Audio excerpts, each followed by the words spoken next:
Beatles, all of them, who, I became friends with all of them eventually. Nakilala ko silang lahat. Marcus. Oh, yes. Well, we heard that today that he might be on his Well, way. he tried to kill us, President Marcus. Yes, but you want to review that? Yeah, well, we went to Manila back in the 60s. That time? Yeah, because we'd heard that it was a terrible place anyway. And when we got there, it was proved very sort of cowardly anyway of them. Because they were obviously, trying to make it rough for us and knew we couldn't do anything. The next morning, we were in bed and somebody knocked on our door of the hotel suite saying, "Come on, you're supposed to be at the palace." And we said, "No, we're not. We weren't. We didn't have any engagement anywhere." But somebody had, some smart guy had said, "Sure, I'll get the Beatles up to the palace." Kamusta mga kaProud? Today's video episode ay babalikan at pag-uusapan natin ang naging karanasan at traumang inabot ng bandang The Beatles noong bumisita sila at nag-concert dito sa Pilipinas. Kung inabot mo ang isyong ito, ay uminom ka muna ng iyong maintenance at huwag masyadong magpupuyat na kaka-YouTube kaProud. And there it was, this big palace with lines of people, and the guy saying, "Well, they're still not here yet." And we watched ourselves not arrive at the palace. But we were never supposed to be there. And so what they did was they said, "Beatles snub first family." Which I'm glad we did. See, even in those days we had taste. And Yan ay isa lamang sa napakaraming naging interview ng bandang The Beatles matapos nilang maranasan ang kanilang worst experience sa Pilipinas matapos ang kanilang concert. Ang nangyari, meron daw silang courtesy call sa Malacanang Palace dahil meron silang appointment kay Presidente Marcos Sr. Ngunit pinabulaan na naman ito ng banda at sinabing hindi sila pumayag sa nasabing rendezvous. well, we didn't have any engagement anywhere, but somebody had, some smart guy had said, "Sure, I'll get the Beatles up to the palace." And they said, "Turn on the TV." We turned the television on, and there it was, this big palace with lines of people, and the guy saying, "Well, they're still not here yet." And we watched ourselves not arrive at the palace. Narito naman ang kwento ni Pilita Corrales ng kanyang alaala sa mga nangyari noong panahong yon mga kaProud. Sa tingin ninyo, tama nga ba na kinik out ang The Beatles at deserve nila ang ganong treatment dahil sa kanilang attitude? Iniimbita sila sa Malacanang. Oo. Although sabi ni John Lennon at that time, joke lang naman daw yun na sinabi niya, we do not accept invitations because we're bigger than Jesus Christ. Oh my God. The next day, pinalayas sila. Check out. Pero chika lang pala yun. Back to the airport. Di na sila never nakabalik. Bumalik. Never. Sila talaga. Yun talaga. Halos gugulpihin ng tao when they were on the way to the airport. Buti. Napakabastos. That's why right after that show, pinire out nila yung manager. Pinare out din. Oh yeah? He was fired out. and we're very frightened. Well, how frightened were you, George? Terrified, I'd say. Yeah, it was very bad that there was about 5 sort of real big, sort of funny-looking fellas with guns and all the rest of the gear. Who did all the kicking. Yeah, and they just had arranged, it was so obvious they'd arranged to give us the worst time possible, before we arrived at the airport. Trauma nga ang inabot ng mga ito, lalo na nung habulin sila ng protesta papuntang airport papaalis ng Pilipinas. Nagalit nga sila dahil pinagsisipa daw sila ng mga unggoy sa airport. Aba, unggoy pala.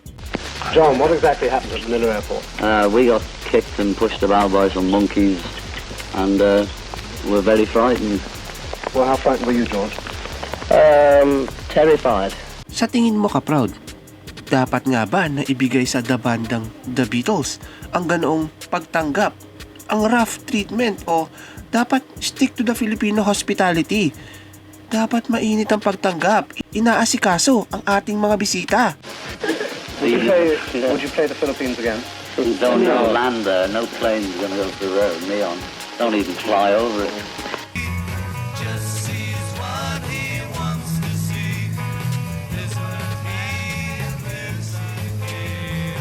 Narito pa ang ilang storya na talaga namang ating pag-uusapan lamang pero hindi na dapat tularan pa kaProud. Hindi akalain na 67 anyos ng ina niyang si Aling Nita na hahantong sa kulungan ng anak na inaruga at sinuportahan niya. Pinakamasakit pang binansagang malnadyablo at devil nurse ang kanyang anak. Ang noon ay 42 anyos na si Victorino Chua ay isang Filipino nurse na nakabase sa United Kingdom. Naging UK citizen siya noong 2008. Victorino Chua pretended to care for them while trying to kill. Guilty ang naging hatol sa kanyang kaso ng paglason sa mga pasyente at paglalagay ng insulin sa mga saline bags na ginagamit hindi lamang niya kundi ng lahat ng mga nurses sa kanilang departamento.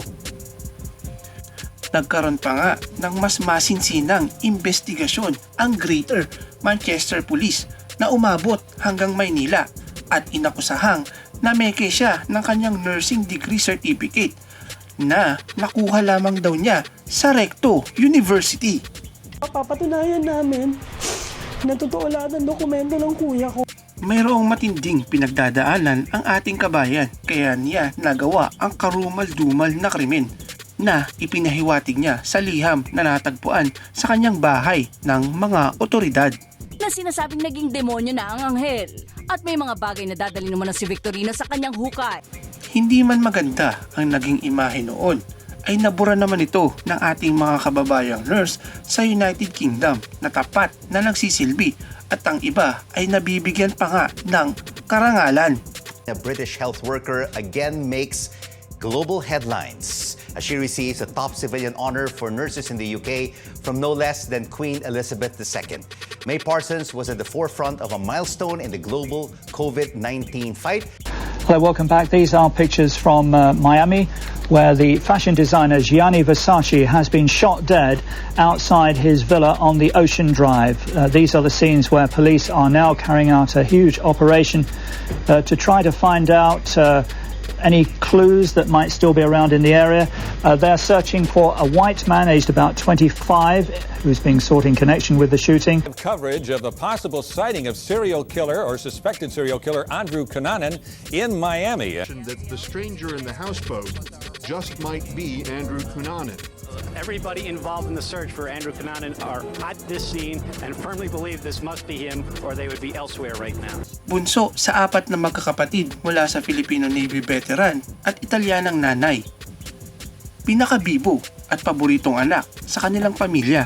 Napipinto pang magtagumpay dahil sa kanyang angking talino na sunod sa luho mula sa kanyang ama na si Ernesto. Pinag-aral pa ito sa isang prominenteng paaralan sa Estados Unidos. Sabi nga sa pagkakakilala sa anak niya ay sa mabait at palangiti lang, walang imik. Po akalain na yung batang yun ay magkaganon. Dahil ang alam ko, yung batang yun ay talagang tahimik, mabait, tahimik na pamilya sila at saka ho religyoso sila. I'm Modesto's son. Are you his brother? Kamusta, Andrew? Ha? Welcome, welcome. Call me Tito, ha? Sorry, but I do not speak much English. Do you speak Tagalog? No. Masalimuot ang naging katapusan ng kwento ni Andrew na nagpakapatay matapos maipit ng mga pulis sa kaniyang pinagtataguan. Maraming salamat sa iyong panonood. At bago tayo magpatuloy, siguraduhin nakasubscribe ka na at notification on para updated ka sa susunod pa nating Filipino Moments video.